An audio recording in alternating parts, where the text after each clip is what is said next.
ambacho tutakiangalia siku ya leo, wanaotawaliwa na Bwana hutembea katika hofu ya Mungu na unyenyekevu. Sifa nyingine ya wanaotawaliwa na Bwana hutembea katika hofu ya Mungu na unyenyekevu. Bwana Yesu asifiwe. Na mambo haya tutayaona katika maamuzi yako, mienendo yako, mazingira yako. Una mazingira gani? Umeweka mazingira gani kando yako? Unazungukwa na kina nani wewe kama mtu unayetawaliwa na Bwana? Haleluya. Katika ibada yako tutaona, katika utumishi wako. Bwana Yesu asifiwe. Tuangalie tu kwa haraka Philippians or Philippians chapter 2 verse 3 to 12. Anasema Philippians 3:12, msitende neno lolote kwa kushindana wala kwa majivuno, bali kwa unyenyekevu kila mtu na amhesabu mwenziwe kuwa bora kuliko nafsi yake. Kila mtu asiangalie mambo yake mwenyewe, bali kila mtu aangalie mambo ya wengine. Iweni na nia moja hiyo hiyo ndani yenu, ambayo ilikuwamo pia ndani ya Kristo Yesu, ambaye yeye mwanzo alikuwa yuna namna ya Mungu, naye hakuona kule kuwa sawa na Mungu kuwa ni kitu cha kushikamana nacho, bali alijifanya kuwa hana utukufu, akatwaa namna ya mtumwa, akawa ana mfano wa wanadamu.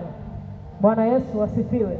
Alijifanya kuwa hana utukufu, unyenyekevu.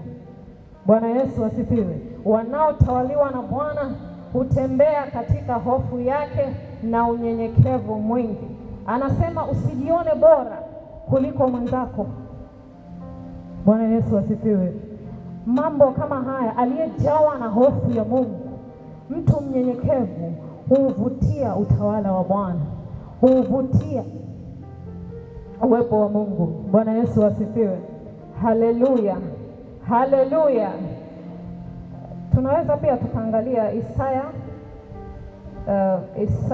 chapter 66 verse 1 to 2.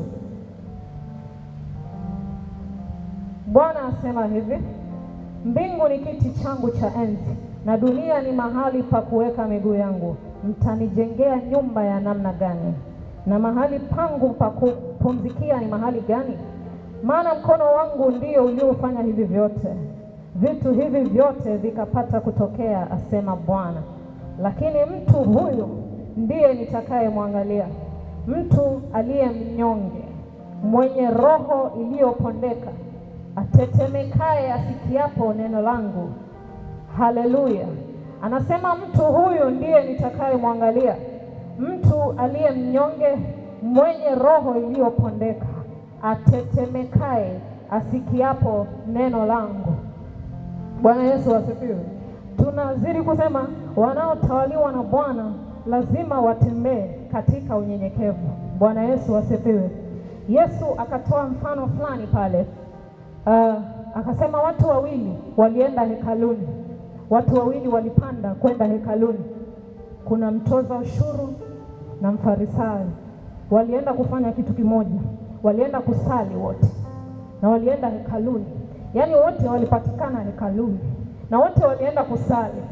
Ila sikia, mfarisayo akaenda pale. Yaani namuona tu pale mfarisayo, tena akanena moyoni mwake. Hakufungua hata mdomo. Yaani achoke kwa nini? Alinena moyoni mwake. Akasema, Bwana nakushukuru. Mungu nakushukuru. Mimi si kama wale. Nafunga siku 2 kwa wiki.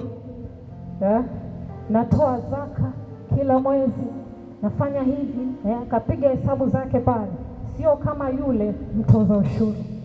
Akasema mtoza ushuru akaenda mbali.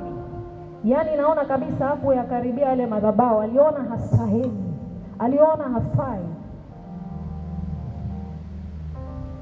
Akaenda mbali. na pale alipokuwa hakuinua. Biblia anasema, maandiko yanasema, I believe this is Luke chapter 18 verse 9 to 14. Luke 18:9 to 14. Akaenda pale mbali, hakuinua macho yake kutazama mbingu, hapana, akajipiga kifua, akasema, Mungu, niwie radhi, mimi mwenye dhambi. Akamwambia Bwana, niwie radhi, mimi mwenye dhambi. Na Yesu akamaliza pale akisema, hakika kwa wale watu wawili, mmoja alihesabiwa haki, mmoja. Bwana Yesu asifiwe. Akasema, anayenyenyekea ninamkweza, na anayejikweza ninamshusha. Bwana Yesu asifiwe. Ifike mahali watu wa Mungu, watumishi wa Mungu, maana naona hapa tuna watumishi wa Mungu tena wakubwa sana, sema amen. Ifike mahali watu wa Mungu tuache kushindana politics kwa kanisa. Anasema tusifanye jambo lolote katika kushindana. Umuone mwenzako kuwa bora kukuliko. Haleluya. Bwana Yesu asifiwe. Sijasikia imani yako. Haleluya. Ifike mahali watu wa Mungu tunyenyekee uweponi mwa Bwana, na umuone mwenzako akiwa bora kukushinda wewe. Tusiwe na mashindano kanisani. Tutamuona Bwana, tutatawaliwa na Bwana, yaani Bwana atatutawala. Haleluya. Bwana Yesu asifiwe. Katika ibada zetu, na pia naangalia hapa katika utumishi wako, maana nimesema hapa tuko na watumishi wakubwa. Unaweza angalia Matthew chapter 7 verse 21 to 23. Sidhani kama tutasoma hiyo, ama tusome tu Matthew chapter 7 verse 21 to 23. Sorry, Matthew chapter 7 verse 21 to 23. Yeah, chapter 7 verse 21 to 23.